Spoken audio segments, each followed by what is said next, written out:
xamante ne téléspectateurs yi Jama TV ñi safoo comme ni nga waxee rek Cheikh ñoo xamante ne ñu ngi sànq ba léegi ñuy xaar émission Jama TV bi ñu ngi xaar émission li ñuul si koor gi mais suñu tardement bi du si ñun xam nga affaire technique na daal dafa xaw a méngóol jinne quoi donc maa ngi lay nuyu maa ngi nuyu Badiane voilà en fait que donc voilà aray toujours kadi men salmini téléspectateur ɓe fof wonɓe heɗade Jama TV wonɓe darde Jama TV ka page Facebook et partout e aduna law haray no heeɗi haray vraiment en arti ka émission men ko hon ɗum ɓawli e suuma e merci Cheikh jërëjëf nuyoo ba daal dina yàngi bu baax a baax moom ni mu dugg see daa mel ni tey ndogu bi def na si ngewalax loolu Badiane ñu ngi lay nuyu bu baax a baax looy nuyu téléspectateur yi nga xamante ne ñoo leen di seetaan ci biir Jama TV. assalamu aleykum wa rahmatullah taala wa barakatuhu haray musidɓe o yi hannde ko oustaz Amadou Badiane kañum accu mene men wiyama oustaz Amadou Badiane kañum e danejo mum ɗin woni e arde hannde fii ka émission mon woni ko ɓawli kon ka suumaye hiɗon anndi yettosoɓɓen ko ɗum ɓe wuuri ko ɓawli e suumaye hannde noon ko ɗum arɗen fiyen waɗu décortiqué ko ɗum ɓawli ka suumaye pour la première fois kadi ka Jama TV ɗo hannde onon daraynoɓe chaîne o hiɗo wawi noddude jonnon miijoji mon ka chaîne Jama TV ɗo directement yewti ɗon DJ Bella yewti ɗon e oustaz Amadou Badiane yewti ɗon kadi e Cheikh je pense que c'est Cheikh Diouf machallah bu baax a baax loolu di ay kàddu yoo xamante ne ñoom ñooy invité yi nga xamante ne mais gannaaw loolu doon ay naataango fi nga xamante ne mooy ci biir télé bi ñoom lañ nar a séqal waxtaan bi nga xamante ne moom moo nekk actualité du jour nekk tamit li nga xamante ne c'est des thèmes très importants ci biir weeru koor gi mais avant tout d'abord dañ leen di jox numéro téléphone bi nga xamante ne ku ñu bëgg a jot ci à travers émission bi mun nga woote ci 78 116 78 116 82 38 78 116 82 38 di numéro boo xamante ne moo nekk line bi mais ci loolu noonu tamit di nuyu ñi nga xamante ne bàyyi nañ seen nelaw di ñu seetaan premier mois débat bi ñuy njëkkee mooy dañoo gis ci weeru koor gi li ñuy njëkk a waxtaane mooy benn li nga xamante ne moom laa tuddee mooy maladie déguisée lan mooy maladie déguisée si weeru koor gi gis nañ suñu mbokk jigéen ñu bëri ñun si lañ gis ne ñoom si weeru koor gi la ñuy dégg rek moo bi nga xamante ne moom mooy dama am ulcère c'est des maladies déguisées yoo xamante ne ñu bëri dañuy am âge d'adolescence nekk ay mag ñoo xamante ne war nañ mën a tënku ci koor gi parce que diine neex naa muñ ci weeru koor gi parce que moom la ñu yàlla ndil pour ñu mën si far ay bàkkaar yu bëri mais à tout moment da nga siy gis benn tricherie boo xamante ne mooy ay mag di ay kilifa xamuñ ne koor gi farata la ñu koy daal di amal mais dañ si déguiser leneen si loolu la ñuy ñëw ak Badiane ak ki nga xamante ne mooy Bella comme ni nga gisee dañ la aborder si sedd bi yow lan mooy doon sa xalaat si ñi nga xamante ne dañuy sukkandiku ci dama feebar ngir mën a bañ a wéyal li nga xam ne mooy weeru koor gi. avant tout d'abord maa ngi nii ñëpp mais tappale weesul loolu parce que boo kuy feebar yow mënoo feebar weer koor kese. à chaque mois ça fait di nga lekk di nga naan doo feebar 12 mois weeru koor bu jotee nga ne man dama ICR dama am diabète dama am nangam loolu yëfu tappale la yëfu c'est-à-dire du yëfu jullit c'est-à-dire su fekkente ne jullit nga xam ne lii farata la si yow waroo c'est-à-dire waroo dugg si tappale si côté boobu donc côté boobu vraiment man ànduma si te baaxul. parce que ñu bari loolu lay def sincèrement pare ñu bari loolu lañ tàmm toog boo weeri koor jotee rek ñu ne non comme ça Amadou Badiane ñu toog ba weeri koor jot ñu sol seen jàllaaba sol seen lépp bu weeri koor bu ñëwee na bon man nii la alors que c'est un peu gauche vraiment nañ gars yi bay loolu c'est-à-dire c'est pas important te baaxul parce que c'est-à-dire wóor ak julli farata la si doomu aadama boo ko deful di nga ko def boo ko defee di nga ko def donc ala kulli xaal yi bi nga mais xam bi moomal nga sa bopp war nga ko def avant ñu lay forcer nga def ko. mais conflit loolu noonu nga xamante ne c'est un fait boo xamante ne day est-ce que daan nga faral di dégg ulcère lu dul weeru koor lan moo tax à tout moment rek dañ ciy nëbbatu ci weeru koor kese ngay dégg le mot ulcère. ci laa wax léegi tappale la loolu mooy yëfu julliti parce que boo gisee yéefar yi par exemple catholique yi seen heure yi koor doo déggee kuy feebar doo dégg kuy def lu ne ñoom dañuy woor bu ñu paree te ñoo gën a tàngalee koor fu 40 jours yoo xamante yow yaa ngi woor. mais ci say kàddu dégg nañ nga tudd suñu mbokku chrétiens yi ñoom ñoo gën a am farata ci koor gi wala nan. non du xam nga farata ci koor bi ak ñàkk am farata ci koor gi. maanaam ñoom ñoo gën a farlu ci koor gi. ak si seen koor ñoom sa wax loolu lañ ci dégg seen koor ak seen julli kenn du ko peut-être di ñu raté parce que boo gisee dimanche dañuy xëy à 6 heures du matin dem église ku da ngay gis pas yoo xamante xaju maquette wax de mënuñu saa dox waaye dina leen jëlal oto wala ñu jëlal ne pousse-pousse ñu dem ñoom julli seen julli comprendre nga mais fii da ngay gis koo xamante ne jeune yoo xamante ne jeune boo xamante il a de 25 ans 30 ans 40 ans bu ñu déggee no du sa faalole xoolal chrétien yi par exemple bu ñuy dugg si oto sax dañuy julli dañuy def si li ñu war a def balaa ñu dugg si oto bu ñuy commencé lekk la même chose comme ñun lu ñu waroon def booy dugg si oto nga ne bisimilah am nga loo xam ne di nga tari foofu booy wàccee nga ne ko bisimilah booy alhamdulilah rabbil alamin donc booy dugg si jàkka la même chose mais ñun duñ ko def c'est-à-dire tellement que nous on était vraiment bon isolé dañu jël suñu diine xaw a ko beral tuuti si côté. boo demee ba bu ñu joxee maanaam exemple ci wàllum koor parce que chrétiens yi tamit yàlla dafa def ñoom ñu ngi ci kanam ba bu ñuy joxee exemple dañuy gis ne dañuy joxe titre de référence muy chrétiens yi kon gap bi maanaam problème bi ci ñun musulman fan la ne. non problème bi si ñu xam nga fan la ne. dinaa la xamal benn affaire tey. 31 décembre 24 décembre ku ko moom. ku ko moom. c'est les chrétiens. c'est les chrétiens. yow di nga ko feet. si. carrément. yow yaay ëppale chrétiens yi. ñoo ko si ëppee sax ñoo ko. n'est-ce pas. suñu problème foofu la. foofu la. yow 24 décembre. nga feet ko comme chrétien wala nga ëppale ko sax. mooy problème. 31 décembre la même chose. nga defaa ko du raw loolu. nga ne yow julliti nga. bien sûr julliti nga. mais aussi esprit de solidarité. non esprit de solidarité. est-ce que yaa ngi gis chrétien di sol say yére. di dem julli jour juma si sa jàkk. gis nañ fi ay information maanaam chrétien yoo xamante ne ñoom daal di nañ wàcc ci weeru koor gi di joxe di distribuer des ndogu. en tout cas ci weeru musulman lañ ko def. yow gis nga loolu. si c'est d'accord man c'est-à-dire du ma ràññee ñi may ak ñu dul maye. c'est-à-dire problème bi noonu la du ma ràññee kii chrétien loolu la kii musulman la su ma gisee daal kuy maye dinaa ne kii musulman la surtout ma si weeru koor parce que man ci laa gën a jàpp man li may gis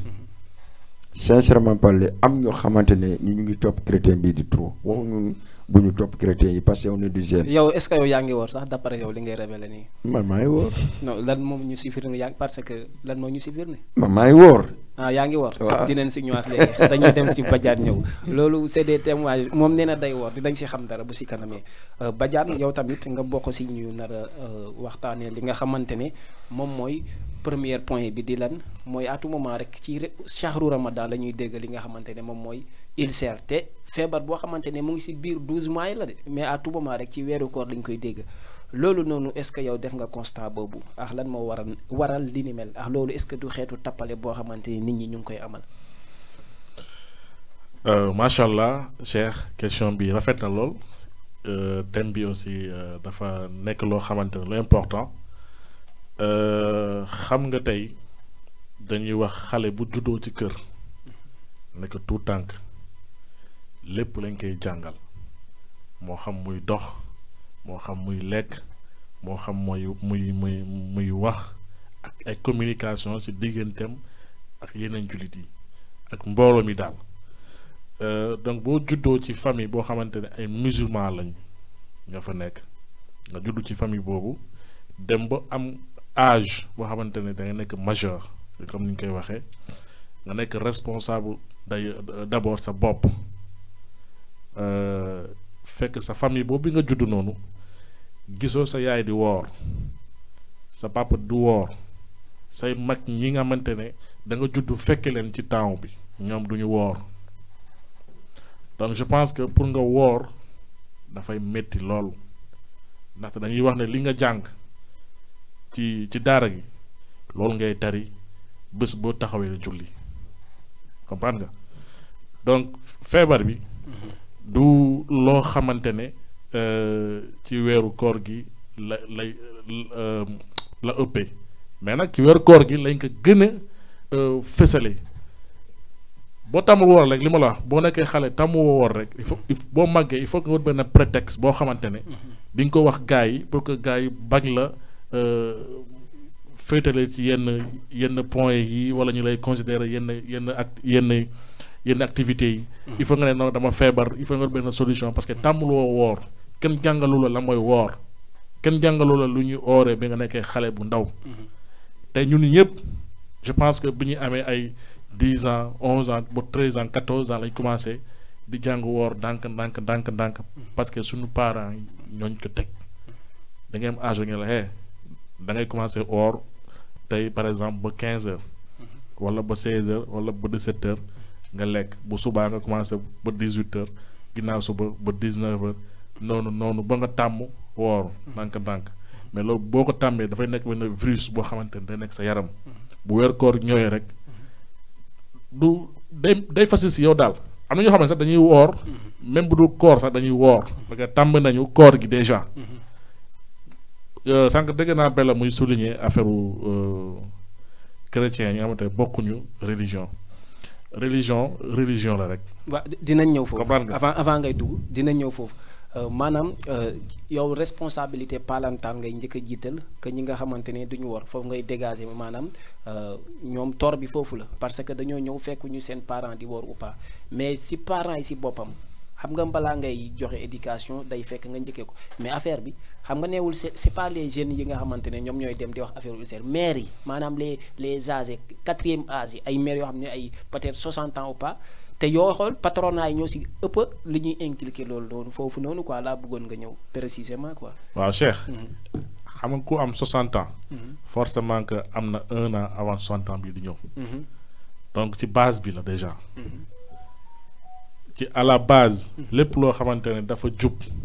loolu dafay continuer di wéy. mais nag di nga nekk ba certain âge. boo xamante ne mais gis nañ fi ci yow laay ñëw. maa ngi ñëw ci yow laay ñëw. gis nañ fi ñoo xam ne dañoo fekk seen wéyjur di woor te ñu ñëw jël beneen yoon. waaw loolu laa la dama la développé ci li nga bëgg a wax noonu. mën nga juddoo ci benn famille boo xamante ne. famille bu ñu fonk la ci réew mi. wala ñu fonk leen ci àdduna islamique. nga judd ci famille boobu. nekk koo xamante ne. vraiment c'est un peu gauche. doo tudd yàlla. fépp fu ñu tudd yàlla doo fa nekk. taloo sax luy woor xamoo la mooy woor. loolu responsabilité personnelle la. parce que da nga dem ba benn instant da ngay wax ne non man je suis majeur. donc man maa xam lu may def. bu ñu deewee tey walla suba man ak yow duñu bokk bàmmeel. comprendre nga. donc genre situation yooyu noonu da nga jël sa destin à la main rek. mais koor gi daal. gis nañ fi feebar yu bari dañ koy suul ci koor gi mais nag damay ñaan gars yi rek. képp koo xamante ne naroo or. bu koor gi ñëwee. bul naan dama am feebar bii. tëjul sa biir kër. nga lekk di ngay lekk mu nekk sa diggante ak sa borom. mais bu mu nekk sa diggante ak jullit yi lay seetaan. wala ñi lay gis mbedd mi. am ñu la fonk avant koor gi déjà ñu am fu ñu la teg. bu koor gi ñëwee tamit ñu gis ngay lekk en pleine journée. wala ñu lay gis ngay naan wala ngay doxale yeneen dox yi nii ci mbedd mi. wala yeneen col yi nii xam nga képp ku koy def daal franchement ñu ngi lay ñaan nga def ko en privé. waaw Bella ci ay kàddoom moom dafay joxe comme responsable maanaam joxe comme royukaay ñi nga xamante ne moom mooy chrétiens yi si ñi nga xamante ne ñooñu ma jóge ci kanam yi moom titre de référence ñooñu la jël est-ce que yow partagé nga selon ni mu argumenté tout à l'heure. non xam nga damay wax ne religion la rek. képp ku ñëpp muy moo xam muy musulman ba chrétien ba juif païen ñëpp dañoo gëm lu ñu gëm. lu ñu gëm mooy lan. dañoo gëm ne yàlla am na déjà. mais fu ñu wutee mooy ay yonente. donc côté boobu je pense que Bella man ci koor gi même avant koor gi sax damay gis ay chrétiens yoo xamante ne dañuy participer ci koor gi parce que da ngay am ay xarit yoo xamante ne ay chrétien lañu ñu tane la ci moyen bu koor gi yegsee ñu xam ne kii amul moyen par exemple ci ay ndogu wala ci ay xëdd wala ci ay julli korité ñu participer ci yow financièrement donc loolu ay acte la yoo xamante ne fi lañ ko fekk fii lañ koy bàyyi duñ ñoo ko liggéey nag suñu ay parents ñoo ko liggéey ñoom tamit seen parents liggéey ko ak suñu ay parents mu nekk benn acte de responsabilité solidarité boo xamante ne benn buum la boo xamante ne kenn xamul fu mu commencé kenn xamul aussi fu mu yem donc ñun ak ñoom ñoo bokk tout récemment rek da ngay gis ñu togg ngalax yow bokkoo ci ñoom mais dañuy togg ngalax indil la ne la tey dañuy julli ngalax muy ni yow it moo xam muy tabaski moo xam muy korité wala di tamxarit bu cere gi ñëwee wala fees xar bi bu yegsee wala togg ginaar yi ñoom tamit yow boo toggee da nga leen di invité ñu ñëw participer à la fête loolu mooy Sénégal loolu mooy le pays de la teranga loolu la ñuy tuddee dëkku jàmm ñëpp bu amee benn xew ñëpp bokk ci xew bi ñëpp participer doo sax xamee kam mooy jullit kam mooy chrétien ba kam mooy païen kam mooy juif xanaa gars yi wax la ko donc c'est ça le Sénégal Cheikh. waaw am na solo bu baax a baax ci ay kàddoom boo koy résumé maanaam mun nañ ko tënk ci benn baat mooy que ne religion bu munti nekk li nekk ci sa yoon muy sa koor wala sa carême l'essentiel mooy nga def ko l'essentiel toute religion mooy li ko tax a jóg mooy daa am ñuñ gëm te wooru koor gi mooy li leen war ci loolu dañuy ñëwaat ci Bella à propos de tout ce qu'on a dit tout à l'heure yow boo doon joxe solution pour inventerie boobu gars yi di def invention di inventer ay maladies ci koor gi et consort yow lan mooy doon solution bi nga xamante ne di nga ko lancer à travers ñi lay seetaan. donc li may lancer comme Badiane li may expliqué fii léegi dafa am loo xamante ne ñun dañuy nekk ci monde bi di bëgg xaalis bëgg a nekk milliardaire fàtte yàlla si boo gisee genre boobu ngay wax loolu dafa mel ni ñu xaalis la ñu jiital fàtte nañu fii diine moo tax à chaque fois bu koor gi jotee kii feebar te dina dem liggéey dina dem def lu ne mais mënul ko woor c'est dafa feebar ma xam ne ku feebar dëgg ku feebar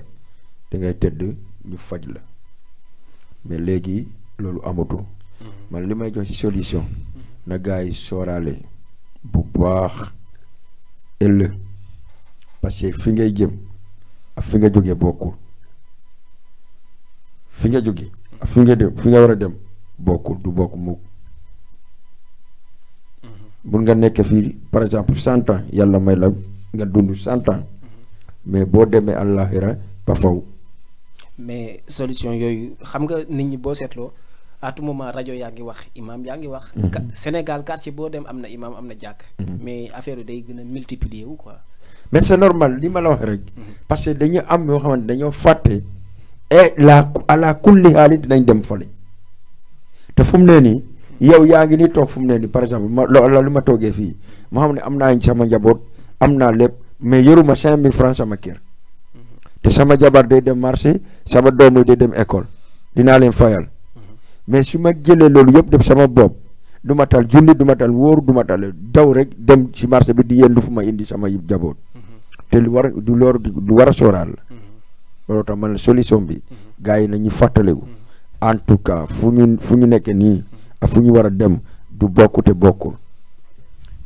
am na solo bu baax a baax nañ fàttaliku ne comme ni mu amee tey yaa l'au-delà tamit mu ngi fi ñu fàttaliku bu baax suñu borom maanaam ci ay kàddoom loolu lañ si jël Badiane tey boo doon joxe solution concernant ñi nga xamante ne sont des inventeurs de maladies concernant si corps bi ban solution nga leen di jox loo leen di conseil.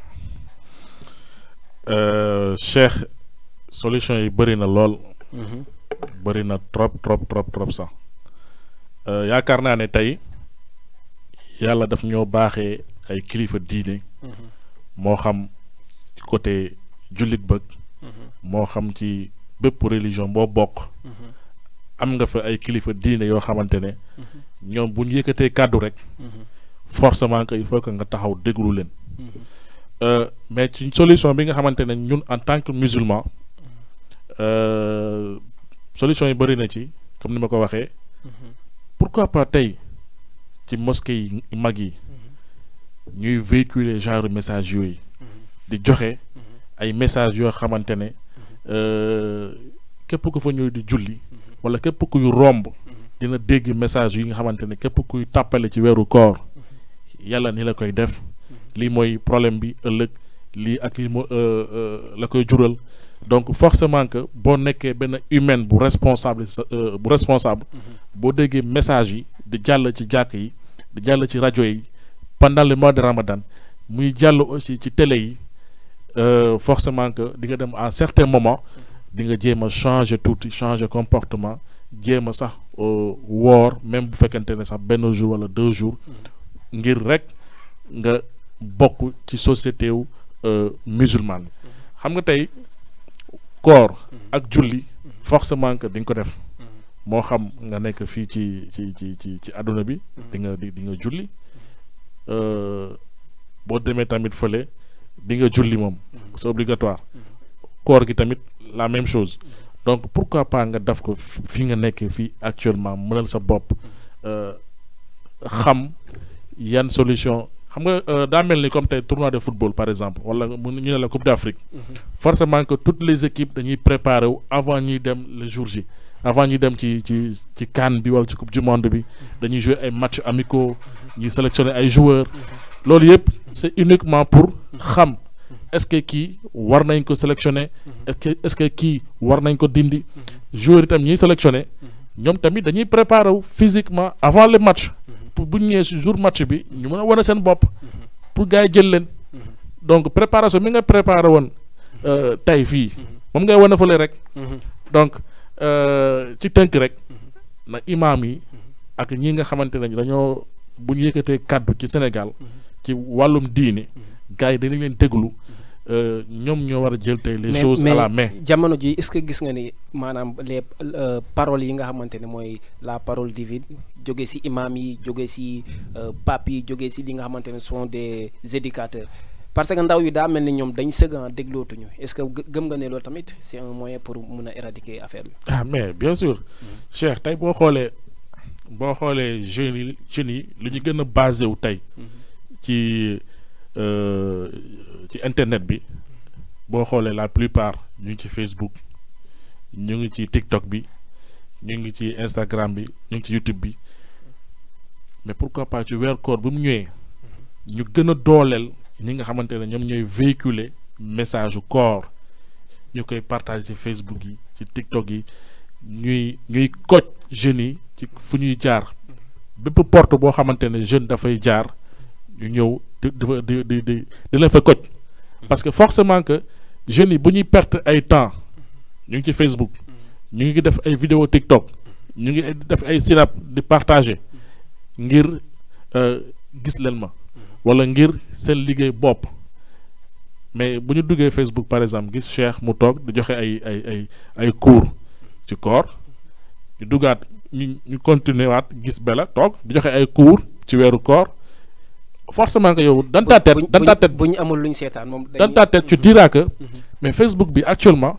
dafa saturé tellement que dafa am ñuy joxe ay messages ci weeru koor donc tu es obligatoirement nga concentré wu ci message yu gars yi di véhiculer xam nga bu ñu la nee tey da nga leen nommer ngir nga joxe ay messages de la nation par exemple réconciliation wala ay messages diine parce que gars yi dañu la wóolu moo tax ñu la fay teg donc tu as toutes les responsabilités de la jeunesse pour nga guider leen vers le sommet boo xamante ne mooy sommet islamique donc ñoom ñi nga xamante ne ñoom ñoo nekk foofu à la tête ils sont parfois responsables jeunes yi bu ñu jardee rek yàq wala toj dara ci l'islam bi xamal ne ñoom seen message moo yeggul à la jeunesse wala état bi moo deful les dispositions qu'il faut pour que ñoom ñu communiquer pour que communication bi mun a yegg à la communauté sénégalaise à la communauté musulmane donc je pense que il est temps que sunu jeunesse bi ñu gën a mature ñu gën a changer ñu gën a dugg ci diine bi gën bokkaat encore ci communauté musulmane bi. waaw mu nekkoon ay révélation yoo xamante ne c'est de la part de Amadou Badiane mu am solo bu baax a baax gannaaw bi nga xamante ne moom la Bella Diolly daal di àddu comme moom tamit ñoom ni ñu ko waxee rek di doon joxe si dernier point boobu seeni conseil jëm ci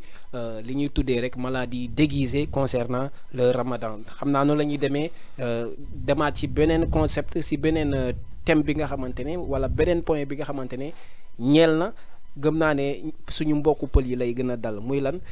consommation massive bi ñuy gis ci koor gi maanaam lekk bu bëri bi autant dañu wax ne koor maanaam saafara ngir jàngoro doomi aadama mais jamono ji avec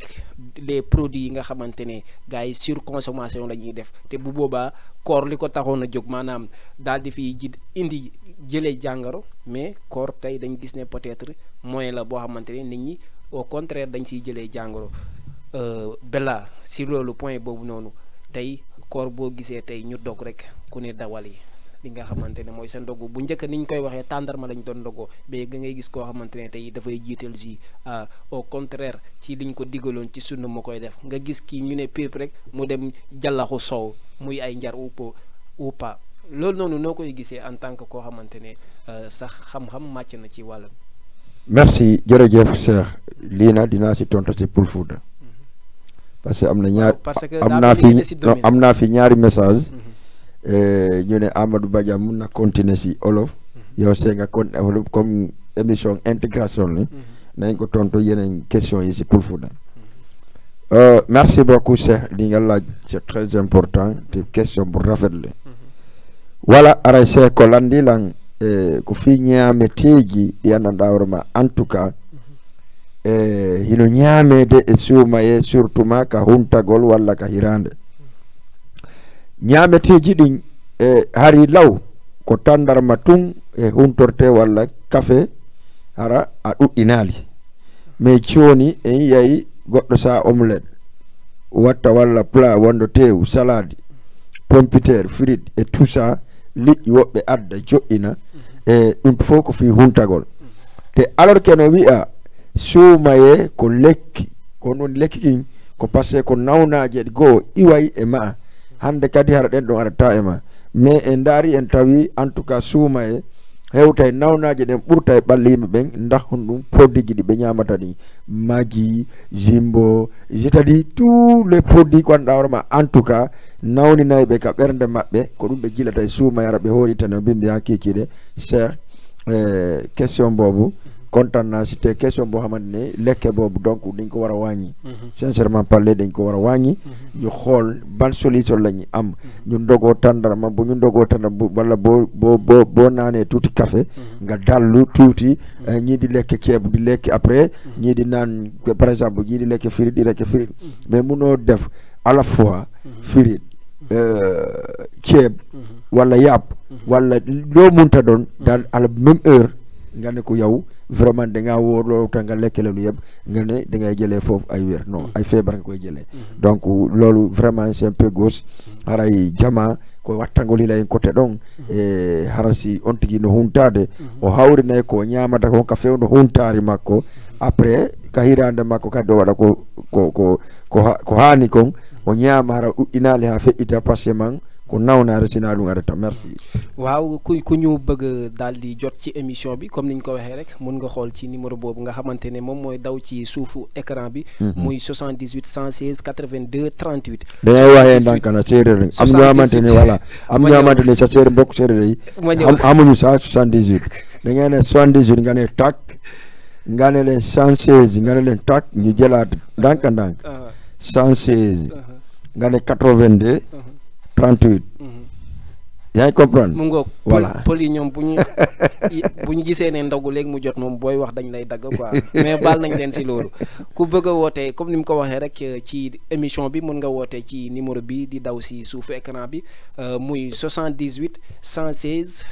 82 38 78 116 82 38 via WhatsApp la tamit Badiane ci loolu noonu yow lan mooy sa xalaat ci li nga xamante ne daal dinay am ci mbir mi koor gi ku ne da ngay ñëw li ñu waxee rek tàndarma lañ daan ndogoo mu nekkoon sunu boo xamante ne dañ ko wàccee mais léegi da ngay gis ku ñu ne prip ku ne ak li ngay dawal fii misu baa ngi fii nii fii soow baa ngi fii te loolu noonu est-ce que mënul d'une manière sanitaire est-ce que mënul jur jàngoro ci nga xamante ne ñoom ñooy jëfee li la. macha allah Cheikh xam nga yéen séeréer yi par exemple bu ngeen ooree ba 19h jot wala 19h25 wala 19h30 bu ngeen yéeyee tàndarma ba pare da ngeen bëgg après tegaat ci ay ngurbaan ay affaire yooyu nu ñu koy waxee sax ay ñebbe te or que fàtte nga ne yow nekk nga 4h du matin ba 19h yow lekkuloo naanuloo dara duggul sa biir donc instant boobu noonu lépp lu nekk sa biir dafay laaj alimentation dafay laaj dundaat parce que instant boobu léppay faible sa yaram léppay faible ci biir bi lépp loo xamante ne dafay fonctionner doomu aadama instant boobu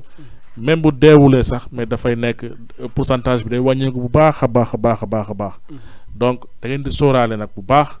lekk yenn produits yi surtout boo ngeen di xëdd par exemple boo leen defee benn constat bu ndaw am na certaines personnes yoo xamante ne bu ñu lekk bu ñu ndogoo bu ñu xëdd ba pare ci koor gi pendant la journée dañuy tuur ndox lu bari wala dañuy tayal lu bari éviter leen di naan Coca-Cola bi nga éviter leen aussi di naan kaf ki ataaya gi parce que loolu daf lay day tax sa kii bi say organes yi dañuy dégager tout le temps ay ndox te ndox boobu il faut que nga tuur ndox donc sama mbokku séeréer yi franchement da leen éviter loolu éviter leen aussi sama mbokku séeréer yi di lekk ngurbaan je pense que Cheikh mi xam na la mooy ngurbaan bu baax a baax a baax a baax en tout cas weeru koor gi laaj na lépp loo xamante ne dañ koy lekk mais mu nekk lekk boo xamante ne daal vraiment lekk bu léger lekk boo xamante du la sonal yaay nag yow nag yaa mën a xool parce que doomu aadama tamit moo xam li nga xamante ne moo koy arrangé li nga xamante ne tamit moom mooy arrangé yaramam li nga xamante ne moom mooy arrangé ki mu nekkal mais tamit boo lekkee boo loo xamante ne dafa la arrangé mais doo arrangé ki nga nekkal parce que boo amee coono moom day sonn moom day jaaxale day nekk ci inquiétude donc da ngay mesurer parce que dañuy wax ne biir moom du suur waaye sa xel yi moom mooy suur lépp luy biir même boo fi lekkee léegi 50 kilos wala 100 kilos nga lekk ko ci ay ceeb wala ci ay dugub wala ci ay lekk yoo xamante ne dafa diis boo toogee 5 minutes wala 10 minutes boo ko joxaatee encore beneen lekk da koy lekkaat donc xel daal mooy suur en grosso modo Cheikh xel moom mooy suur waaye biir moom du suur am solo bu baax a baax ñi nekk tamit via Facebook ñoom tamit ñu ngi leen di contenté bu baax a baax ndax guddi na mais à tout moment ñoom ñu ngi si flow bi di ñu seetaan ci émission bi di li ñëw ci koor gi ku ci mel ni comme Serigne Faye moom tamit ñu ngi koy ziar bu baax keneen ki di Guera Diallo tamit moom am na tamit mu ngi ñuy suivre ci Facebook bi ci noonu tamit boo leen ñu bëggee woo ci suñu émission direct mën ngeen woote ci seen serveur bii nii di 78 116 82 38 78 116 82 38 si beneen sujet bi ñuy daal di dugg tamit dañ si ñëwaat si Badiane mooy Badiane dañuy gis à tout moment li nga xamante ne moom mooy ci koor gi nit ñi dañuy def ay social duñ si jublu lu dul jàppale ñi nga xamante ne ñoom ñooy doomu aadama yi mais jublu si ñi nga xamante ne moom mooy aji ñi nga xam ne moom dañu woor mais dañ siy gis xeetu ñàkk kersa da ngay ñëw ñu lay laaj pour jox ñi nga xamante ne ñoo nekk si circulation bi yow da ngay foog ne ñooñu maanaam kii moo leen tax a jóg triandage ou pas mais avant loolu pour ngay ñëw ci question bi dañuy dem suivre benn élément boo xamante ne moom moo concerné ñi nga xamante ne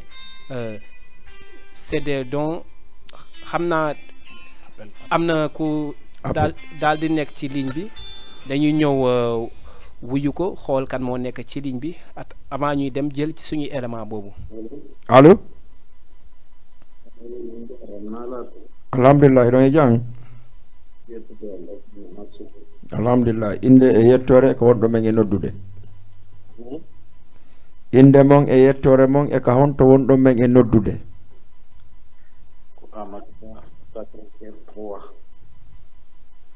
Amadou Ba depuis Sacré-Cœur 3 iɗon e jang yettude Allah ɓuyno marsude no wonda ɓen hiɓe ton fop hiɗe jang iɗon horde Soumaya normal j'espère. Oui, alhamdulillah. D'accord monsieur Ba iɗon en direct ka Jama TV iɗon darde kadi émission wiyeteɗo ko honno ɓawli ka Soumaye en tant que monsieur Ba hande ko honno d'abord yiruɗon Jama TV e oɗo émission ko honno ɓawli ka Soumaye. Ko natugol e ɗum ɗo honno abbe mi yaltata on. D'accord. Donc oui monsieur Ba mi heɗiti on. Leydi abbe mi yaltata ka ɗum a émission on pour wawen yewtude jakka. D'accord. Mi jillay quoi. D'accord. Ko honno faalaɗon e yewti e mo monsieur Ba. Allô? Oui monsieur Ba ko honno faalaɗon e yewtu. Donc ko o sujet mo monsieur Badiane woni wolde ɗo. Ko fi on naadimi ɗo d'abord. Machallah. Déjà enen pullo taw hiɗen waɗi hoore men victime Afrique. Surtout Guinée Conakry. Hande so tawi hiɗen woni victime Afrique hiɗen woni responsable ko par ce que enen hay nder men ga en waɗa suuɗe anndal waɗugol suuɗe ko ɗi calɗi men addi faydi enen toujours ye wono victime e Afrique devant chef d'état africain fof ɗon fuɗɗori lagine on ari e Mali on ari Sénégal ɗo on yahi Gambia on yahi Guinée Bissau enen toujours ɗe woni victime e hoore komi yii kon quoi ha Burkina Niger mais surtout ka ɓuri laaɓude ɗum e nder Guinée. D'accord. Monsieur Ba mi andintina on piyon gotum hande ko ono woni premier noddugol ɗo e Jama TV. Ok. Donc ɗum ɗo min ƴettana ɗum ɗo comme référence. Oui. En deuxième kadi est ce que hayɗon waɗi disponible ñande go min invité on ɗo e Jama TV étant un premier auditeur e Jama TV. Non, il y a pas de souci. D'accord. Hande oɗo émission ko émission ko gandanɗa hoorema ko yewtugol fi dina l'islam. Hande honon ko honno yiruɗon Soumaye e jeunesse on. Soumaye e jeunesse on. Donc komi wawi wiide Soumaye parti jeunesse. Kala jeunesse yaltuɗo d'abord ɗum ɗon no concerne jeunesse Afrique fof jeunesse fof ko jeunesse quoi. Mais jeunesse e Soumaye mo beeyo anndu gila woni jeunesse kaw heɓuɗa 10 ans faydi ko annda ko ɓiɗɗo julɗo aray Soumaye siko a gorko farlike ka hoora. En plus Soumaye no woni muradu ndu anndanɗa hoorema ko no waywa sa jogike ɗo bagage ji ɗuɗuɗi yaala sako ka tumba donc Soumaye ko sunnirɗum junubi. Kala ko goɗɗo watta kon ko wonɗa jeunesse o annduto amma yayi e hoore ko wonɗa jeunesse kon par ce que min ko ɗum tum mi wawata concernude kala jeunesse. Hande sa ndaari exemple ko wiyete nono mari mbuuɗi ko anndoɗa haysi ko payi kum sa inni ko hombo wonno juga keɓe ɓe anndata patrimoine makko ono ha joni ko mo mari patrimoine mo anndanɗa hoore ma mutata ha aduna lanna. D'accord. Hande monsieur Ba comme responsable comme père de famille est ce que hande à certain âge si tawi pay koye mon koye mi toraki Allah mais si ɓe jandi ha ɓe hewti e âge horugol ɓe hoorali est ce que aray monsieur Ba na responsable haray hino si tawi ɓiɓɓe mon ɓen hande ɓe jiiɗi ɗon ɓen mi toraki Allah si ɓe heeɓi ha ɓe yeehi ha ɓe heeɓi âge mana ɓe heeɓi duuɓi horugol hara ɓe wawali horude est ce que aray monsieur Ba étant papa de ses enfants est-ce qu'on est responsable entièrement de vos enfants? Quelque part, la on est responsable. On est responsable. On est responsable d'abord. Qu'on ait éducation de base comme. Bitoma si a holli sa subtinimo julugol wabtu fewdo kaw ɗumani ɗon an d'abord an babajo si o tawi ɗum ɗo hiɗa huli fimum hiɗa respecti fimum hiɗa moti fimo fimum e hoore korka kan tawa hay si a wawanano mo fow kono si sumaye ɓadike a waɗanaymo maximum pour motifugol mo andinamo na heure wo heure yaltate wona sayi wo sayi téléphone jokkete o sutti ɗum ɗon nde mo wawoya horude o anday ɗum noon fuɗay ka ɓernde kono sa ƴetti ɓiɗɗo ma an tawi hiɗa mari niveau on seeɗa e gandal ɗa mari bureau on tawi an ala hay fuy ko yewtata ɓiɗɗo ma e parti dina ma kanko yayoɓu goɗɗo tun kipanama fimo si o ñandi o wattay suuɗade o sikkay ko an tun oblige tamo fi suumaye. D'accord. D'accord. D'accord, monsieur Ba. Alors, monsieur Ba, Jama TV, responsable Jama TV, on kanyuma personnel Jama TV on faut, be weltani ke on appel mongon. Hare inshallah c'est émission on lanni, même personnellement mais not d'ailleurs parce que il y a un remote ya. Wawe YouTube inshallah fi projet Jama TV on. Hare me weltani ke on appel mongon inshallah. Bayka dara ko be kana fala natu de note de participer à émission et wada ton molo. Il y a pas de souci. D'accord. Merci monsieur Ba. OK, bonsoir. amna solo bu baax a baax mu nekkoon benn ki nga xamante ne ab téléspectateur la daal di woon di dugg ci émission bi comme niñ leen koy waxee rek mbir mi lu mu guddi am na ñoo xamante ne safoo wuñu lu dul li nga xamante ne mooy seen Jama TV Bella boo ñu doon tënkal ay kàddu yi nga xamante ne monsieur Ba moom dañu koy tënkale ci. Donc monsieur Ba vraiment weltani ke monsieur Ba encore une fois parce que le premier auditeur de Jama TV pour la première fois. Télévision depuis le 27 mois passé au immigrant. Hande un salut téléphone ko Jama on note data en monsieur Ba woni premier. Nyande anniversaire télévision wo haray mi dandi Jama on ko hedite dum moƴƴa. Et haray vraiment content na ci monsieur Ba bu baax Cheikh parce que moom mooy premier auditeur ci télévision bi en tout cas loolu dinañ jël en compte et bu soobee yàlla parce que vraiment c'est un vrai patriote. Waaw, j'espère l'histoire va tenir cela quoi voilà. Parce que c'est la première personne bi nga xamantene amna dugg si na si nga xamantene moy si émission li ñuul ci koor gi mu nekk premier téléspectateur bu ñu daldi dugal en direct ci ligne bi comme moom ni mu ko defee rek képp koo xamante ne bëgg nga dugg ci biir émission bi mun nga woote ci numéro bi la di 78 116 82 38 78 116 82 38 avant tout d'abord ñuy continuer li nga xamante ne moom mooy troisième sujet bi dañuy daal di dem jël benn reportage concernant li nga xamante ne moom mooy don yi gaay di def ci mbeddu Ndakaaru yi jëm ci jox ko ñi nga xamante ne mooy aji woot yi bu rési pare rek mën nañ dem jëli élément bi te ñëwaat léegi. sëñ bi ñu ngi la nuyu bu baax a baax. waaw ñu ngi lay delloo di la fay ñu ngi lay fay bu baax a baax. sëñ bi naka tur beex sant bi. Pape Malick Fall la. Pape Malick tey ñu gis ne dafa am benn tendance boo xamante ne gars daal di koy jël muy di dugg si quartier yi di doxandogu loolu yàgg ngeen ko tàmbalee bi ngeen ko tàmbalee yàgg na de. waaw yàgg na moom parce que man rek déjà rek ba ma fi commencé di def rek. man na 3 ans te avant ma fiy ñëw gars yi ne nañ commencé woon nañ ko ba yàgg.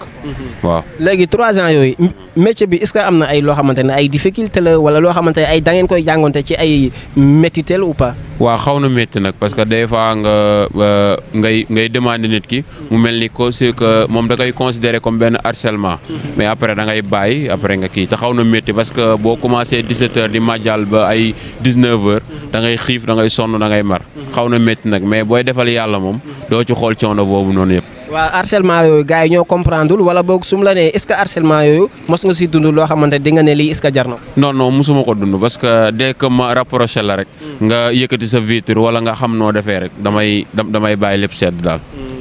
journée bi boo totalisé li ngeen si am loo si am boo ko totalisé estimé ko ci xayma si nan lay toll. ci nan lay toll parfois nag mën nga màjjal nga am ay 4500 ay 5000 premier jour yi moom doxoon na parce que màjjaloon nañ am ay 24000 yooyu noonu yëpp mais lépp après si kii bi lay duggaat rek si waaw si nombre de personnes yi parfois mbur yi day jeex nga dem jëndiwaat fer yooyu noonu. souvent doo leen ko des kenn du ko jël mu des. non kenn du ko jël parce que dañoo am fond boo xoolee fii mu jàkkaarloog resto bi sax foofu nañuy dénk suñu xaalis te d'habitude comme te ñoom mën nañ ko jox man bu ma ñëwul rek xaalis du fa génn d'habitude loolu la ñun sax suñu xaalis da ciy duggaat. autorité yi nga xamante ñoo nekk ci biir dëkk bi kenn mës na ñëw dawal otom ba fi na leen bàyyi leen dinaa jël def en charge pour chaque jour si ndogu yi. non loolu moom c'est rare c'est très rare parfois daal suñu jigéen ñu baax ñi wala ay soxna si surtout soxna yi sax ñoo ciy ëpp luñ ciy jàpp ñoom ñooy joxe lu gën a takku waaw ñoom ñooy gën a joxe lu takku.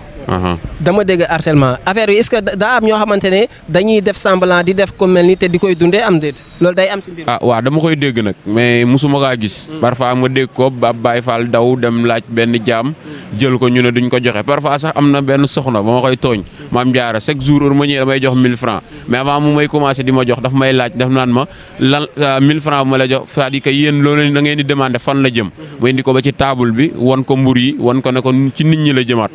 c'est nit ñi duñ la wóolu parce que Dakar moo yàqu waaw ñu bari dañuy encaisser xaalis pour ko def ko sa poos moo boo ko defee dafa métti macha allah léegi Jama TV ñëwoon ci biir terrain bi di fësal li nga xamante ne yéen da ngeen koy def laataa ngay tàggatoo ban appréciation ngay def ci Jama TV. waaw Jama TV ñu ngi leen di gërëm di leen sant parce que tamit que ne lii yombul mënoon nañoo wax ne ni ñun ñu xeebu ñuy jaami xeebu yi ñu def déplacement def seen dérangement ñëw ba ci ñun. ñu koy def bari na mais boo gisee ñu taamu ñu du la loolu yéen seen oyof la ak seen baax ñu ngi leen di ñaanal tamit télé bi fi ngeen bëgg mu yegg yàlla na ko fa yàlla yeggal yéen ñii tamit ki ma reporté ak tamit kii téye caméra bi tamit li ngeen bëgg seen xol yéen a ko xam yàlla na ko yàlla mottali ci barki Cheikh Ramadan bii nii. sëñ bi ñu ngi lay nuyu bu baax a baax. waaw jaajëf ñu ngi lay ziar ku baax ñu ngi lay ziar ku baax. sëñ bi naka tur bi sant bi. man Pape Babacar laa tudd sant Guèye. dëkk fii nii ci Wakaam. dëkk ci dëkk bi woy. waaw sëñ bi ñu gis benn tendance boo xamante ne dañ ko faral di amal fépp ci biir Dakar maanaam ay ndogu quartier yoo xamante ne seen genre yi dañ koy amal sëñ bi initiative bi si loolu su mu la waxoon lan la loo ma siy tegal. waaw mais def te yàlla tax rek comme que weer bi lañ am xam nga nit moom xam nga mënoo toog 11 mois yoo xamante ni xam nga da ngay nekk su la neex ger na aussi nga toog benn mois boo xamante ni xam nga di nga jox jaam ñu ndogu quoi. yes am na ñoo xam ne dëkkuñu fi comprendre nga duñu am fu ñuy ndogoo tax ma ñooñu tax a gën a jóg xam nga ñu leen di jox comme le temps ñu àgg seen kër xam nga ñu am lu nekk seen biir yi quoi. mbir mi da di loo xamante ne yow en tant que personne yow yaa tëb xalaat ne lii loo xamante ne jaamu yàlla bu ñu war a def wala da nga toog ak ay nit waxtaanee ko ñu rafetlu ko nga door si amal lii nii moo xamante ne mooy ndogo yi ngeen di amal si quartier bi. waaw noonu la demee sama xam nga lii aussi man nekkul maa ko njëkk quoi sama boy yi ñoo ko njëkk kon boy yi xam nga ñun lañ leen fekk rek xam nga gën leen dooleel comme là parce que dañ gis ne initiative bu rafet la xam nga moo tax ñu fekk si leen si loolu noonu quoi yes noonu demee quoi mais ngeen ñoo ko débuté ah. léegi mas si côté Madial bi ni wax nii mbaa souvent doo leen siy jëlee benn vexement comme am na ñoo xamante ne tey boo ñëwee si moom di jéem a kii te yàlla tax maanaam di sabablu ngir yàlla tax jox ko jaam ñi am na ñoo xamante ne comportement bi ñu siy am day mel ni genre ñàkk kersa loolu doo leen koy jànkoonte jaam ñi. waaw mais xam nga fi moom Sénégal la moom Sénégal moom xam nga lépp am na fi léeg-léeg da ngay dem ñu Madial ñi sax ñu sàllal loxo ne la jógal fii xam nga bu ñu sonal affaire yooyu noonu quoi lu nekk ngay dégg comme benn gars yi xam nga am na benn gars fi la dëkk moom ñu ma wax dañ ko xàmmee saa bu romee la ñu wax bu la ñu sonal xam nga dem leen seen kër lu nekk la ñuy dégg fii nii mais xam nga ñu ne ñuy def te yàlla tax def te yàlla tax moo leen si yóbbu à part Madial bi est-ce qu'il y a des autorités yoo xamante ne souvent dañuy ñëw apporter seen participation si affaire bi. non vraiment loolu amul fii ah. gisagoo leen ko. non gisaguñ ko. ban appel ngay lancé ñi nga xam ne ay autorités lañ dëkk si dëkk bi. waaw mais ñu ñëw rek def te yàlla tax xam nga def comme seen morom góor yàlla li ñuy def xam nga jàppale jaam ñi xam nga jàppale am na ñu bëri ñoo lekk fii xam nga dañuy bëgg a ndog mais duñu am lu ñu ndogoo xam nga ñu ñëw jàppale gars yi quoi. loolu am lu mel. ngeen dem tey ba média bu mel ni Jama TV ñëw ne da leen di gunge si affaire yi wane li ngeen di def ban appréciation ngeen di def ci télévision bi. waaw mais ñaanal leen rek parce que aussi lii c'est une première quoi ñun bi ñu fi nekkee ba léegi nii télé bi la ñu soo gis mu ñëw fii wax ak ñun xam nga Jama TV ñu leen di ñaanal ca kaw ca kanam quoi xam nga yàlla dooleel leen jàppal leen li ñuy sonti aussi xam nga mel comme yeneen télé yëpp baraw yeneen télé yi li ñuy sonti si maanaam si li ñuy def laal yàlla na si yàlla jàppale quoi ñun loolu looy tàggatoo su ma la nee looy tàggatoo. waaw mais sant yàlla rek waaye sant yàlla xam nga jëlu xam nga gërëm yonente bi xam nga di ñaanal Sénégal yëpp yàlla Sénégal am yàlla am ñu def jàmm xam nga ak salaam quoi yaa si weeru koor bi ñu dugg yàlla na si dugg bismillahi rahmaani rahim génn si alhamdulillahi rabbil alamin ñu ngi lay fay bu baax yaar ñoo ko gisandoo muy reportage boo xamante ne dañ ko doon jagleel di nga xamante ne ñoom ñooy def ndogu yi nga xamante ne ci mbeddu Ndakaar yi daal di koy jox askan wi nga xamante ne ak jullit yi nga xamante ne ñoom ñooy aji woor ñi ba tax na ci loolu sax la ñuy ñëwee ci suñu dernier point bi ñu war a waxtaanee muy liñ leen rappelé à tout à l'heure léegi mooy dañuy gis ñu bëri ñoo xamante ne li leen di yëkkati mooy daal di jàppale jàmm yi mais à tout moment day am benn ñàkk a kersa boo xamante ne dañ koy jëlee ci ket boobu ñuy def DJ Bella loolu noonu ban yëg-yëg nga si am en tant que ñoo xam ne dañuy ñëw ngir def des social mais ñu si jël ay amee ay jànkonte ay métital yu bëri bëri. kontaan na trop si lii remercier naa leen lan moo gënal si lii xam nga lan moo gënaloon yow nga jël sa alal bopp nga def si lii mais boo ñaanee nit boo pare nga defaat sarax c'est sa yéene la rek mais comme yaa ngi dama dégg nga expliquer nga ne vraiment est-ce que autorité yi benn jour ñëw nañ ne leen am jox leen temps bu leen ñaan kenn pour ngeen def saraka ñu ne leen non c'est rare te loolu mooy difficile loolu moo tax dëkk naare Arabie Saoudite moo gën parce que ñoom bu liy jotee doo gis kenn di ngay gis rek ku nekk ñëw sa kërif teg benn sac ceeb soble diwliñ daal di dem yow boo ubbee sa bunt rek nga fekkee loolu nga dugal ko ci bi nga xam ne lii si ak kii la donc loolu yëpp vraiment lii lu rafet la parce que Sénégal comme Badiane lu ma sànq pays de la teranga la man na bu ma dem naa pays yu bari mais Sénégal rek laa fi gis genre bu mel nii. mais ñàkk kersa bi gars yi di dund si loolu est-ce que amul li influencé nit ñi ba ñuy am doute est-ce que amul ñoo xamante ne dañuy daal di mbubboo ket bii nii. gis nga li nga la wax nii c'est am ñoo xamante ne ñëw ñu pour saraxa de ñëw ñu pour ñaan nit ñi defaat saraxa ci nit ñi non dañuy ñëw par exemple bu ñu amee 100,000 ci journée bi ñu gaspiller 10,000 francs li ci des ñu seddoo ko ku nekk dem yoonam am ñoo xamante ne dinañ ko def de parce que vraiment c'est-à-dire moom tam dañuy yàkkamte bu weer koor bi jot après ñu def genre bu mel noonu am ñoo xam ne dañu ko def dañuy jël te yàlla tax bon bu ñuy waaraatee c'est tout ça mais am ñoo xamante ne vraiment c'est son habitude pour. waaw parce que dañuy li gisoo ne tamit li waral mbir mi mooy dañuy gis ñoo xamante ne bu doon si association lañ tënk wala ci mouvement mais da nga gis ñaari nit ñoo xamante ne da nga leen di gis ci koñ bi ñuy ànd ñu tëb benn jour koor gi ñëw ñu daal di dugg ci maajaal te boo seetloo ba sa biir gaa mën na am ñi si ëpp dañuy def te yàlla tax mais ñooñu est-ce que doo gis ne c'est des déguisements yoo xamante ne dañ koy amal. li ma wax sànq rek am ñoo xamante ne dañuy def loolu am ñoo dañuy def loolu par exemple man sama association. dañuy demoon nañ ci benn association boo xamante ne dañuy yore seen yére yore seen lépp yore seen di toog di kii bien sûr dañuy ñaan ci tali bi mais yow yaakaar naa ne ñoom dañuy cotiser seen bopp yore fond ba pare door a def loolu après lu leen fekkee ci rek ñu jël dolli ci mais genre yooyu dafa baax man en tout cas man pour dem ñaan nit ki bajam may ma 500 bajam may ma 500 ma ñëw di jëndawaate 500 boobu di ko maye man bu doon man daal baax na trop mais bu ñu amoon ku leen di dépenser wala ku ñoom jël seen associé par exemple ñoom associé bu xamee ne à chaque mois à chaque weer koor dañuy def war nañu former benn association koñ ba ñu ne koñ bi daal chaque mois balaa weer koor bi jot dinañ teg 500 wala 1000 francs après 1000 francs boobu wala 500 boobu mun na dem bu am 100 wala 200 wala 300 wala 400,000 bu weer koor ñëwee mun nañ dem si fuuru mburu ñu abonné ñu jeex foofu par exemple 100,000 ba weer koor bi jeex café bi 50 ba weer koor bi jeex kii bi 50 ba weer koor bi jeex bu ñu defee loolu en tout cas du ma gis kenn jël pot nga ne ma mayaat ñi fi yàlla dënk muy am ñu nekk ci nguur gi wala ñu nekk des chefs yoo xamante ne yàlla daf leen jagleel am ñooñu est-ce que bu ñu defoon lu leen war ci côté social ba mot est-ce que dina tax xale yi di wàcc ci mbedd. non mënul nekk lépp nguur gi ñu ngi def affaire sociale parce que damaa dégg benn waay. mais est-ce que desul. ma ñëw damaa ne dégg chaque jour nguur gi dina génne 800 millions pour asaka. chaque jour fii nii ci Sénégal. fii ci Sénégal mais dafa am 800 millions boobu fu mu war a dem parce que dafa am organisation ñoo xamante ne ñii ñoo yore côté islamique bu dee côté weer koor nii da ngay gis par exemple si maire bi ceeb ak diwlin di ñëw da ngay gis benn maire bi la même chose maire bi tamit autorité commune bi dolliwaat si loolu mais c'est-à-dire ñëpp yemuñu parce que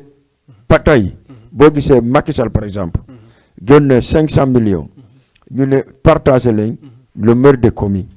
ku nekk jënd sukkar wala ceeb wala diwlin yóbbul leen si kii bi si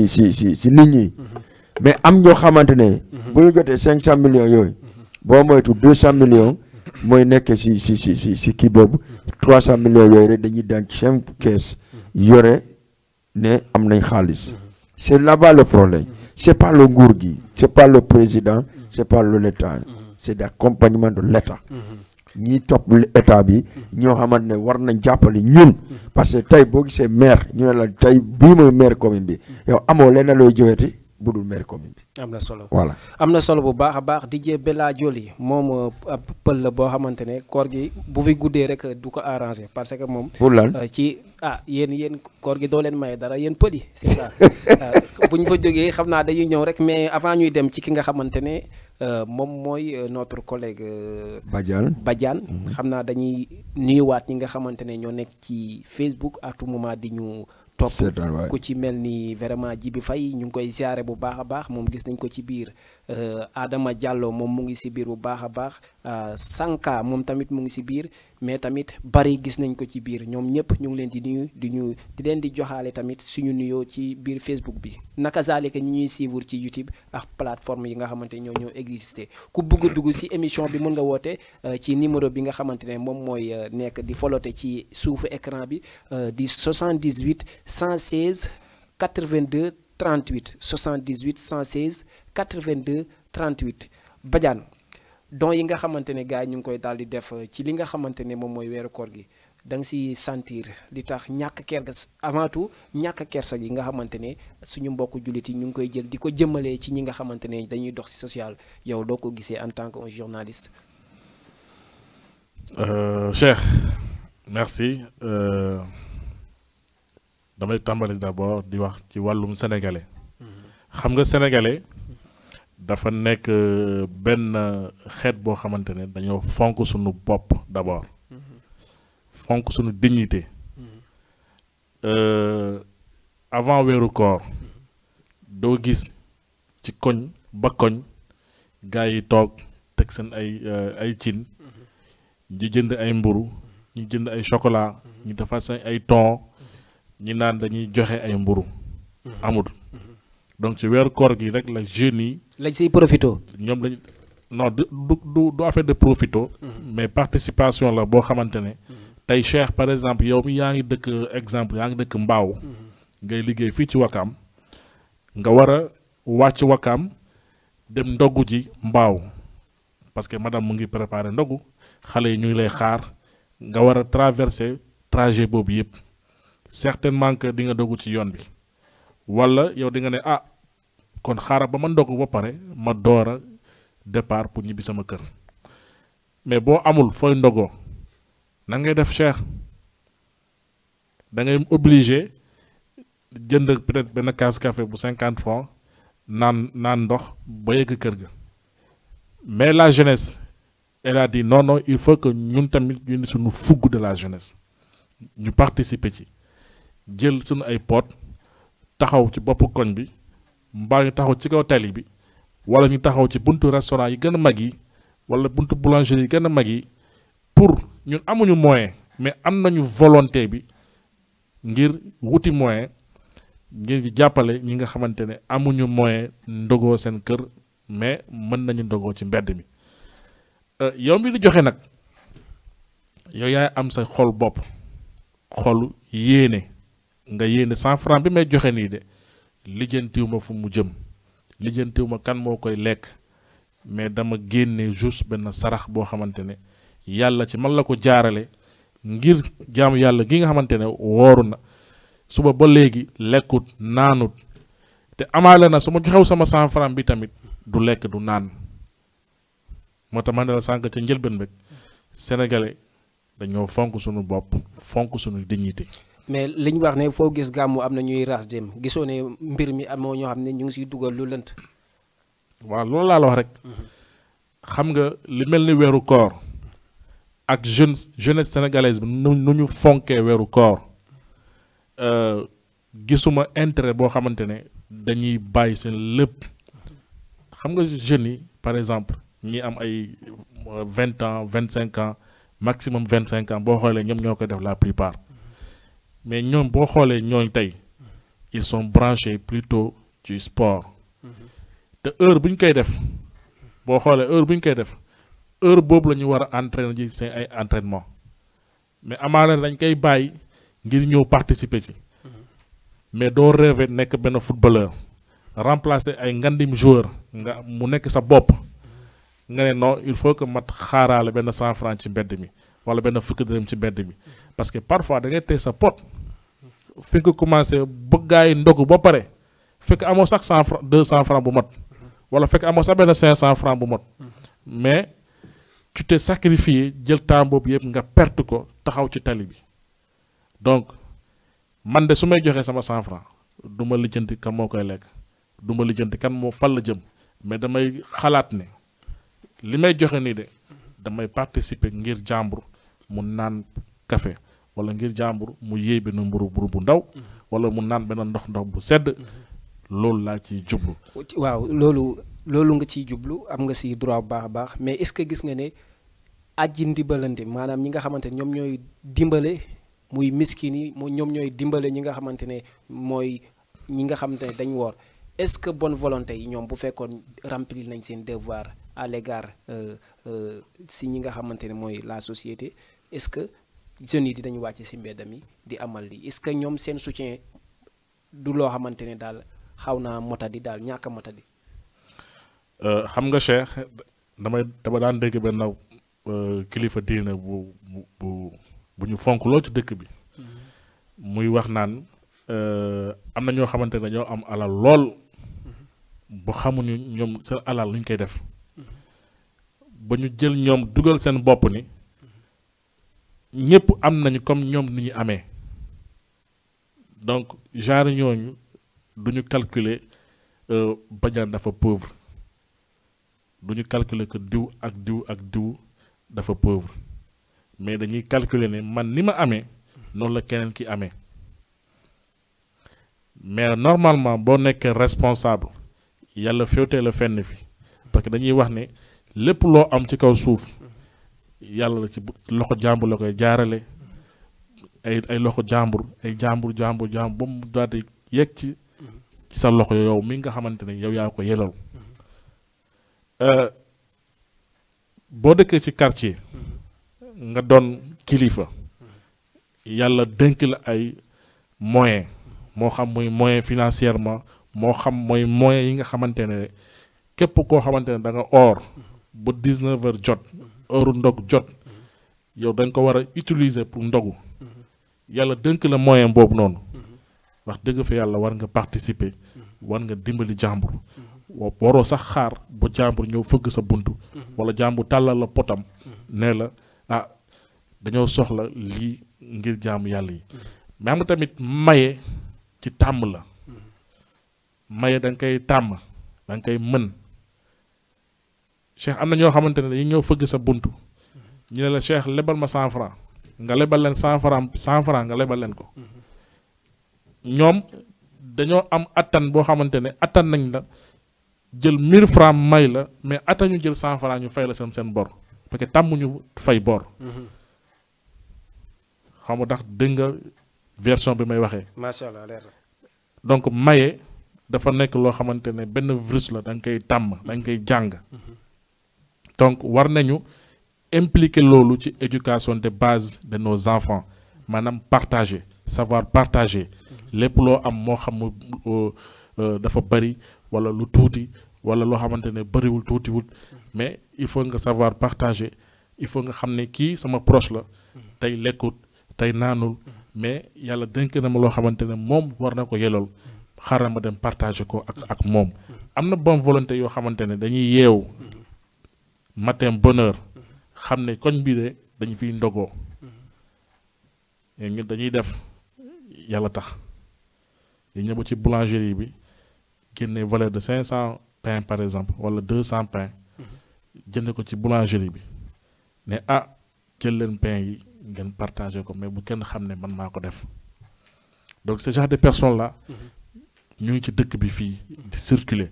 ñu ngi fii tous les jours toutes les heures ñu ngi gis comme genre ñooñu mais comme ni nga waxee sànq rek xam nga tey boo fi rootoon par exemple wala nga teg fii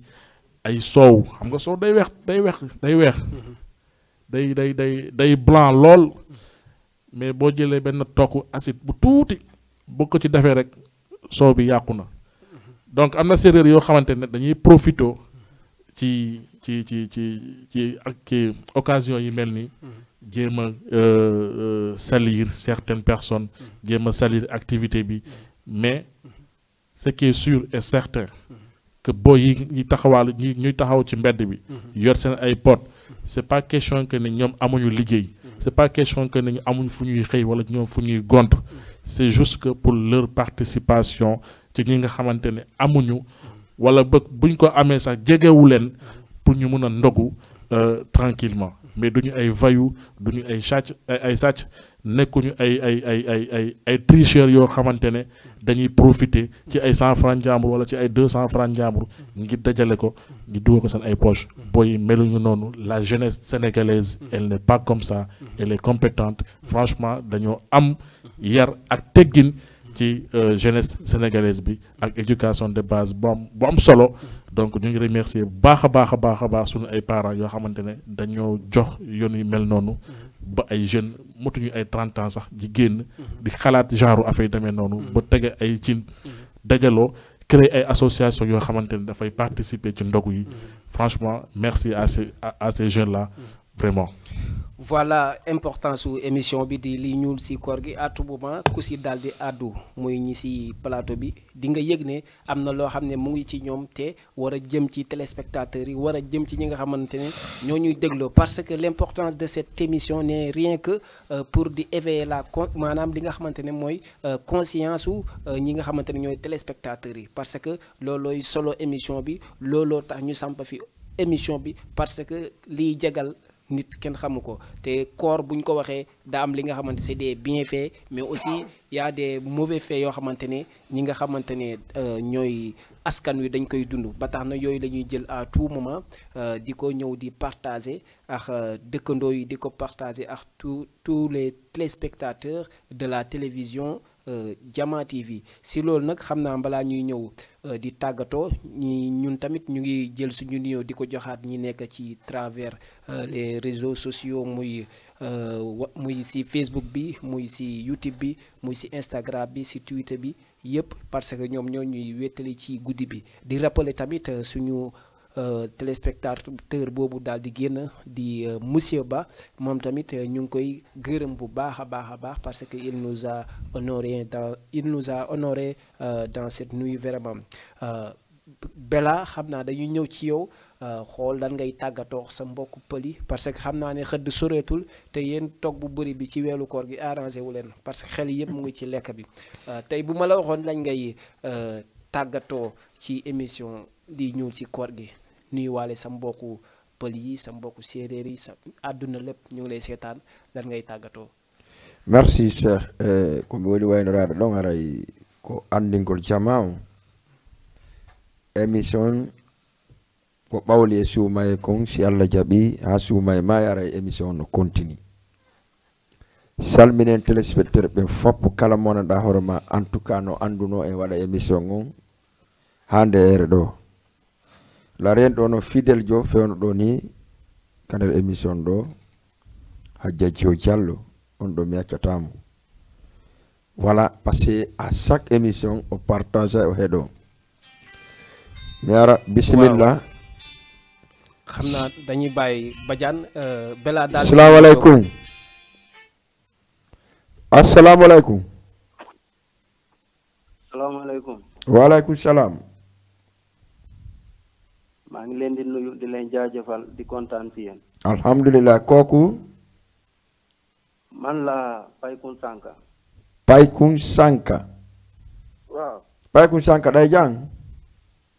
jantung alhamdulillah. Eyo pay kum sanka kon ɗum addanda ka kikkiɗe ɗo an kadi ka émission ko ɓawli émission e suumayo. Vraiment min komin hoddi ɗon ɗo ko hunde wotere ha piiji ɗiɗi. Par ce que no mi yiri émission on ni machallah. Ko hande mi on ka réseaux sociaux ɗon mi abonné mon hande. Fuɗɗi darugol yewtere mon nde hande tawi vraiment ko wonno ngo yewde kon ino moƴƴi no wonde importance. Merci beaucoup.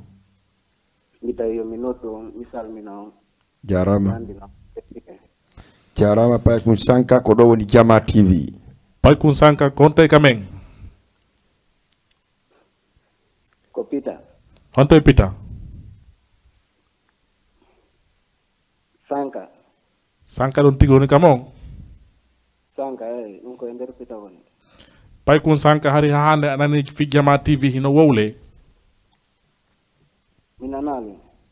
Ministre sa nani hari ha hande Jama TV hino wowle ka communauté guinéenne. Ɓe ndaare toon de. D'accord ko honto Dakar wonɗa. Ko Lacrose. Lacrose wonɗa. Haray ko teddungal ma bientôt inchallah andare Jama TV ka suudu ma ɗon comme no dareta match Barça et Real noon nani. waaw. Inchallah. Faye Koung Sanka ñu ngi lay nuyu bu baax. waaw vraiment kontaan naa si yéen. mbaa pël bi woor na rek mbaa woor nga ma ne mbaa or nga rek ci koor gi. waaw ma ne mbaa or nga ci koor gi. waaw maa ngi si koor gi bu baax a baax man daal la santé man du ma séeréer de. non pël yi rek a nelawul instant bi parce que lekk bi ñuy waxtaanee.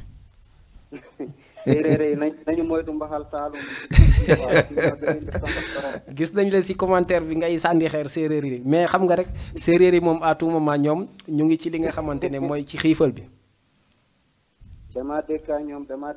xam naa leen bu baax. macha allah mais tey buñ la waxoon lan nga gisee ñi nga xamante ne ñoom bu ñu ooree di daal di jël maanaam amuñu yemamaay ci lekk bi daal ñooñu loo leen di conseil. dégguma de. sa mbokku pël yi ma ne loo leen di wax ñu def ndànk ci dog bi. ci ndogu bi kay nañu def ndànk rek. waaw pël yi. du pël yi de. nañu moytu mbaxal bi. waaw am na solo bu baax a baax mais kontaan nañ ci intervention bi nga daal di def tey nan nga gisee liggéeyu Jama TV à travers ce Ramadan. waaw macha allah. vraiment kontaan ci yéen rek. di lay ñaanal quoi ngeen dem ci kaw ak ci kanam. amin merci Pay Koum Sanka.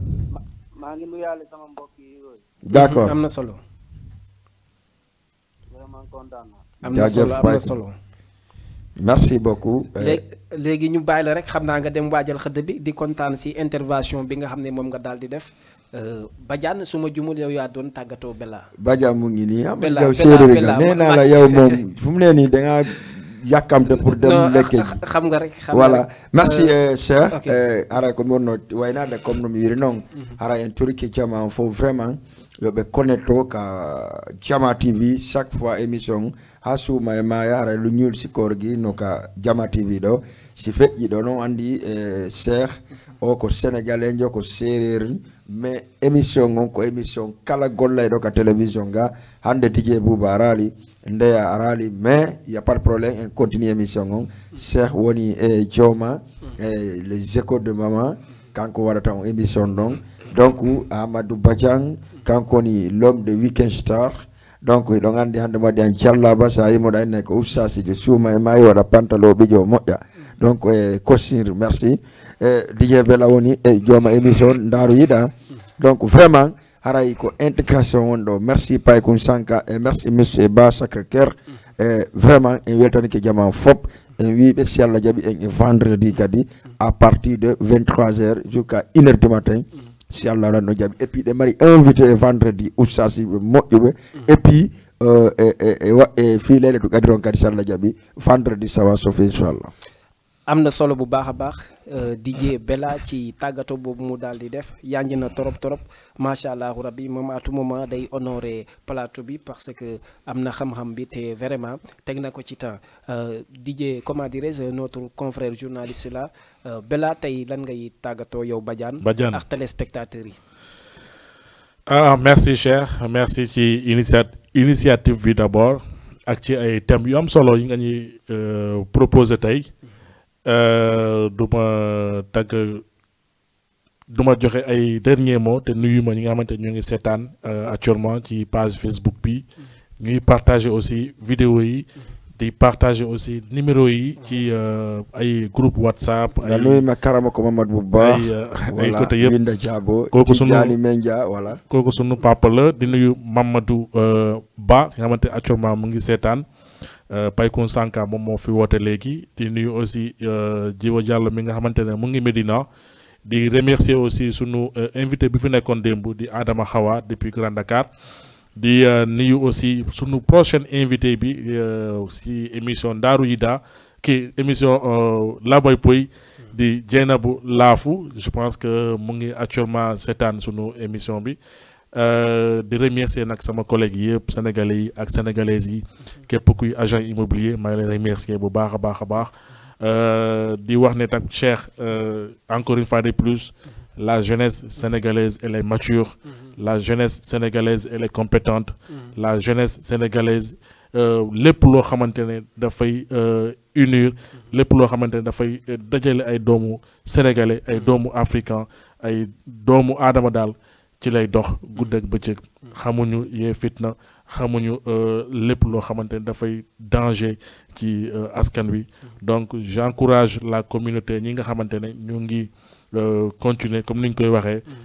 di ketal ci tali yi di joxe ay ndogu di participer di vraiment ñuy di encourager aussi ñi nga xamante ne ñu ngi joxe seen alal sans ñuy xalaat kan moo koy jël fan la jëm est-ce que ñi nekkuñu ay bandits non nekkuñu ay bandits c'est des jeunes sérieux c'est des jeunes compétents c'est des jeunes yoo xamante ne xam nañu bu baax naka la ñuy nekkee dans la société sénégalaise donc Cheikh en grosso modo maa ngi remercier képp ku dëkk Wakam képp ku yeewa Wakam képp kuy liggéey Wakam képp koo xamante ne yaa ngi suturaloo fii ci Wakam maa ngi nuyu au passage monsieur le maire di Aziz Gueye maa ngi koy nuyu baax a baax ak képp koo xamante ne yaa ngi liggéey ci mairie Wakam maa ngi lay di jaajëf Cheikh merci et maa ngi nuyu aussi nag samay séeréer yi ñoom laa dëkkal di ñoom Penda dañ maa sonal nag chaque fois di ñoom Penda ñuy togg foofu ay ngurbaan ñu fay togg ay añaaw seen supp bu neex ba maa ngi leen di remercier bu baax a baax di remercier aussi Oulay ki xamante moom laa dëkkal ak imam vraiment merci ba vendredi inchallah pour beneen émission li ñuul ci koor gi mu am solo bu baax a baax comme niñ koy waxee lu nuyu tàggoo te bu yoon jeexul waaxusul du jeex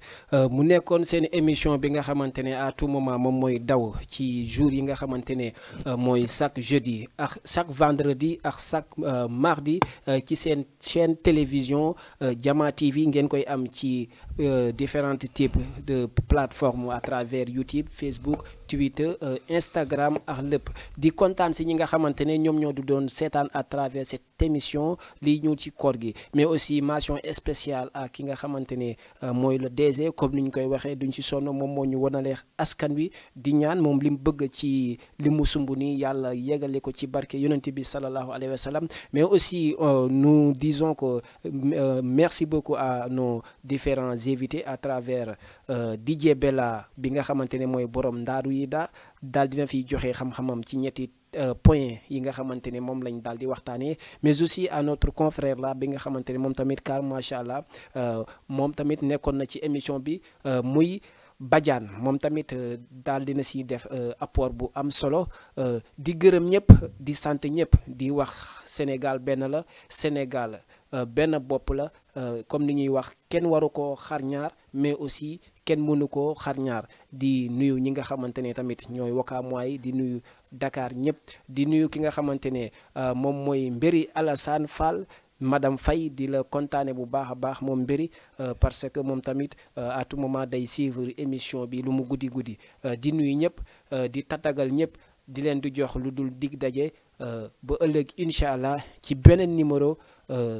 li nga xamante ne moom mooy liy ñuul ci koor gi macha allah kontaan nañ ci yéen bu baax a baax à tout à l'heure. ñu ngi lay fay bu baax yaram. sëñ bi naka tur beex sant bi. bon tur bi Baylo Thioub la maa ngi tudd Baylo sant Thioub da ko Wakaam cité Asegna.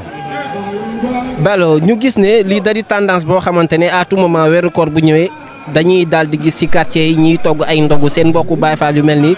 loolu initiative loolu da ngeen toog xalaat ko wala lan moo leen dugal ci lii. bon lii moom li ñu si dugal du leen dul def lu baax rek waaw def te yàlla rek a tax waaw séntuñu si lenn daal lu dul fayab suñu borom waaw ñu gis ne nit ñi dañuy woor ba ngoon waaw ñuy nekk si àll bi ñoo xam ne du ñu mën a dogee seen kër waaw du ñu fekkee dog daal léegi nit ñi di togg ndogu di dog kooru ñi nga xam ne da dog fekk si àll bi wala si mbedd bi waaw loolu daal lañ si jublu waaw di si wut fayab suñu borom. waaw loolu daal moo tax a dugg. waaw ñun jeunesse société bi bon ñun ñoo toog xalaat ko ne pourquoi pas ñu jóg def lu baax comme lépp comme ni ko ñëpp di defee daal. waaw jaamu si yàlla rek te yàlla rek a tax. mbir mi su ma la nee lan moo si neex ak lu si métti loo may wax. li àdduna moom pour man dara yombul si àdduna. waaw dara yombul si àdduna lépp looy def rek waaw doo si séntu lu dul fayab suñu borom. waaw gisoo gars yi bu ñu xëyee góor yàlla fii café geeg kéngel baay bi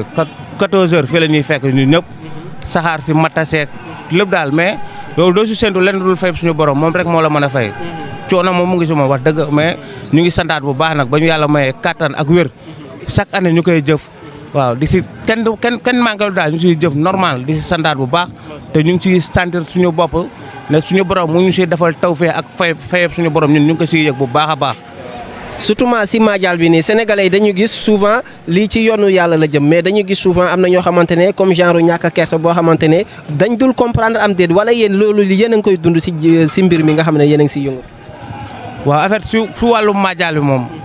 waaw dafa am ko gérer pàccu Madial bi man loolu du sama pàcc mais man li ma gis si tali bi ñun laajuñu kenn dañuy taxaw Madial bi ñoom ndimbal la si ñoom waaw ñoom ndimbal ku fi joxe sa ñax pour man loolu yaa koy jariñoo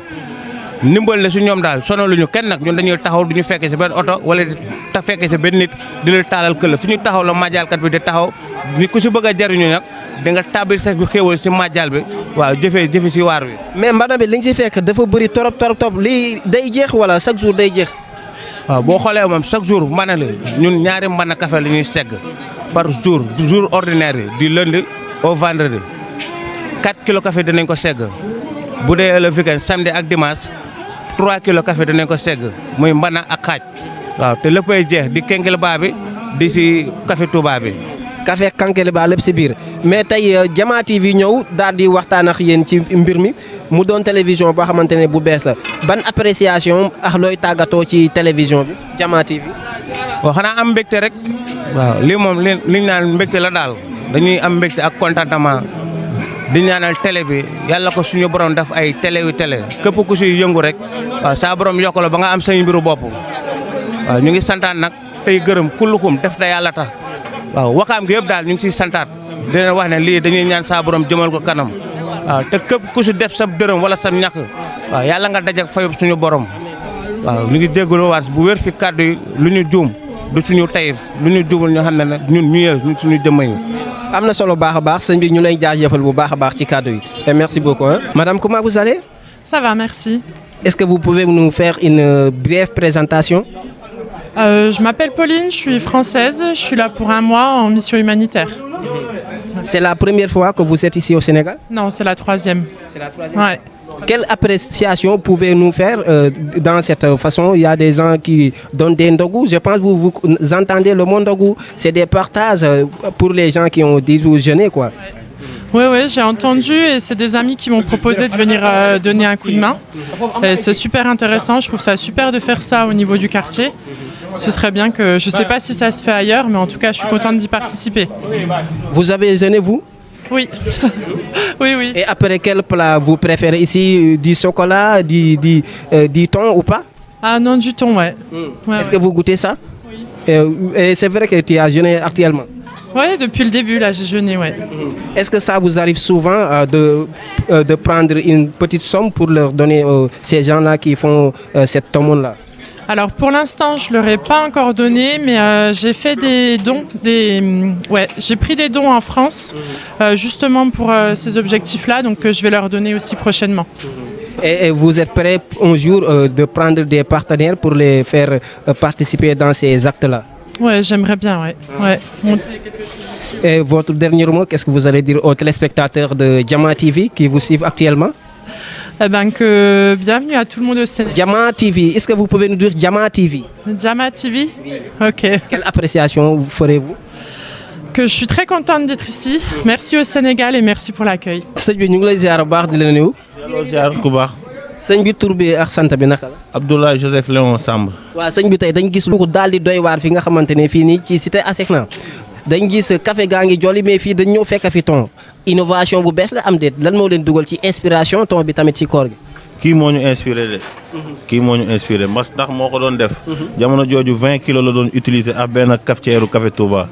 ba léegi yàlla dimbali nañu ñu ngi utiliser maara day taali 350 kilos kii petit pain dañuy dem ba ay 50 kilos pain ak pain yu samp yu 100 francs ñun daal mooy loolu macha allah. mais sëñ bi lii yëpp jaam ñi mën nañ ko jeexal parce que bëri na trop. saa su ne dañuy gën di yokk. bi ñu sasoo ba léegi 2017 la def te yàlla tax commencé. donte ñu ngi ko doon def avant loolu. mais 2017 ba léegi dañuy xel di gën a yokk. waaw dañoo gis ni beurre lañ doon gis chocolat mais cité ASECNA dañoo ñëw fekk fi thon bu njëkk dadul woon jeex am déet ngeen ne gars yi il faut ngeen am loo leen pekkee am déet parce que lii gëm naa ne Ndakaaru yëpp fii la ñuy tersi. non am na beurre am na chocolat ñu ngi fële si ginnaaw. mais da ngeen si ñambaas thon bi. non thon bi mooy pour yenn grand yi ak atelier yi ne si côté bi si wet bi fii nii. xam nga ay magum jëmm tamit duñu woor ne si atelier yi ba ngoon nga leen jox ay mburu chocolat wala mburu beurre. loolu moom jafe jaaduwul quoi si man boog sama xam-xam bu gaat waaw. mais dañoo gis ne si côté Madial bi gars yi souvent dañ siy rencontrer ay xeetu ñàkk kersa ay consort loolu mooy ñoom seen difficulté yéen seen difficulté si toog di toog nii suñu la ne lu si métti loo may wax. man fii moom wax dëgg neex yàlla lenn rek moo fi métti mooy heure bi nii day yéex quoi du daanaka du yéex sax heure bi ñu koy tàmbali la te gars yi après dootuñu am maîtrise may la nga yeggali ko ba mu mat dañuy dal sa kaw di la sonal jox ma loolu daal moo fi xaw a tar bu weesoo moom li des yëpp ak amour nga koy defee quoi. kon mun nañ ne mbir bi ku si amul passion ak bëgg-bëgg mënoo ko def. waaw mënoo ko def moom wax dëgg neex yàlla bëri na ñu fi newoon de mais gisatuñ leen waaw. mais dañ ne kuy xalam di ca jaayu souvent day am mbaa souvent doon ni defar ba fas boo dem ba si biir ñam si affaire yi mbir mi. non mukk si àdduna. leen daal moo si fa am. au contraire dañuy joxe ba nga xamante ne après ñun ñoo xit yi ñuy dajale moom la ñuy ndogoo. waaw souvent ak lim leen di xëy ñi est-ce que boo leen si paree ak coono bi da ngeen am appétit pour mën a daal di lekk. lii 2017 ba léegi ñu ngi koy def ton yi 2017 ba 2022 war nañ am expérience bi tamit. macha allah waaw man daal fii laa far léegi si ton bi daal vraiment si loolu noonu Jama TV ñëw di une nouvelle télévision daal di ñëw def révélation ak wane lépp loo xam ne moom mooy jëm si ndogu bi looy ban appréciation ak looy tàggatoo ak appréciation si wàllum waa Jama TV. kontaan naa de bett nañ ma kontaan naa. affaire ndaw la moom ku xool seen équipe sax xam ne yëfu ndaw la ñu leen di ñaanal mu jëm si kanam rek si barke weeru koor bi kontaan nañ moom. baax xanaa di ngeen di jox ñu yóbbaale ñun tamit. da ngeen di ndogu de bu baax sax. kontaan nañ bu baax ñu ngi koy jaajëfal bu baax a baax alhamdulilah.